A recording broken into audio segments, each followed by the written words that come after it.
Olá, agora nós vamos ver como nós podemos converter um arquivo do CorelDRAW tanto para uma versão anterior do CorelDRAW, como também para outros formatos, seja PDF, seja JPEG, fazendo isso online.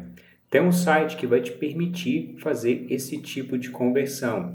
É o grafica.mrprint.com.br/conversor-cdr-gratuito, onde ele vai nos permitir converter esse arquivo. Então, caso você receba um arquivo, por exemplo, na versão 2019 do Corel e você esteja utilizando a versão 2018, e esse arquivo não abre para você, você consegue acessar o site, converter esse arquivo e fazer o download desse arquivo na versão 2018 ou numa versão abaixo a que você está utilizando. Aqui eu vou copiar esse endereço e nós vamos colá-lo aqui no navegador e eu vou utilizar a tecla Enter para acessar.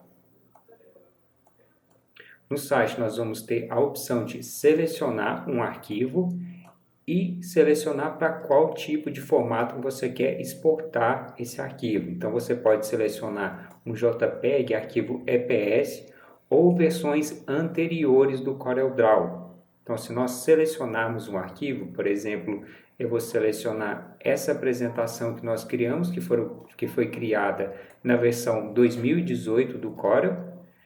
Então eu vou clicar e eu posso selecionar esse arquivo. Então, vou selecionar, vou colocar para converter para a versão 11, a versão 11 do CorelDRAW, e vou clicar em converter. Então, o site vai fazer o upload desse arquivo. Então, você vai enviar o arquivo para o site vai converter esse arquivo e, posteriormente, ele vai te dar a opção de fazer download desse arquivo. Aqui é interessante ressaltar que, dependendo do tamanho do arquivo que você tem, por exemplo, seja um arquivo de 50 megas, de 100 megas, 200 megas, esse vai ser um processo mais demorado, porque você tem que enviar o arquivo e depois você tem que fazer o download desse arquivo. Então, vai depender bastante da velocidade da sua internet. Se for uma velocidade menor, então esse arquivo, tanto para enviar quanto para baixar, vai demorar muito mais tempo.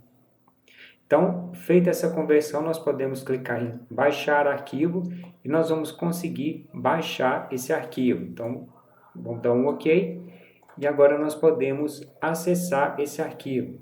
Então, eu posso acessar, ele vai acessar normal. Se você observar o efeito que nós tínhamos de Power Clip, ele transformou em bitmap, porque eu converti ele para uma versão muito anterior. Então, ele está na versão 11, que tem uma incompatibilidade com o CorelDRAW a partir da versão X7.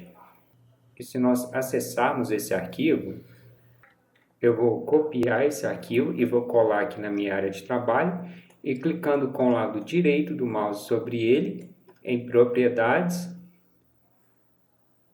e se nós viermos em detalhes, nós vamos ver que ele está na versão 11 do CorelDRAW. Então, ele converteu da versão 2018 para a versão 11 do CorelDRAW. E caso nós precisarmos de converter esse arquivo para um outro formato, vamos selecionar esse mesmo arquivo e vamos converter aqui, por exemplo, para a versão, vamos escolher a versão X7 e vamos converter esse arquivo. Você vai ver que ele vai funcionar da mesma forma. Ele vai converter esse arquivo para uma versão X7 do CorelDRAW. Convertido, nós vamos clicar em baixar arquivo. Vamos salvar o arquivo. Se nós voltarmos em propriedades, detalhes, nós vamos ver que ele converteu o arquivo para a versão X7 do CorelDRAW. E se nós acessarmos esse arquivo, nós podemos ver que ele manteve aquele efeito de Power Clip que nós tínhamos feito. Então, na versão 11, ele desconfigurou, converteu o efeito de Power Clip que nós tínhamos colocado em bitmap, e na versão X7 ele manteve esse efeito. Aqui no site, além de você converter esse arquivo para CorelDRAW, você pode também converter para esses formatos. E caso você tenha um arquivo que não seja muito grande, você consegue fazer essa conversão de uma forma bem simples, sem a necessidade de ter que enviar esse arquivo e pedir para alguém converter. Você mesmo consegue acessar o site e converter esse arquivo. Bom, é isso. Até a nossa próxima aula.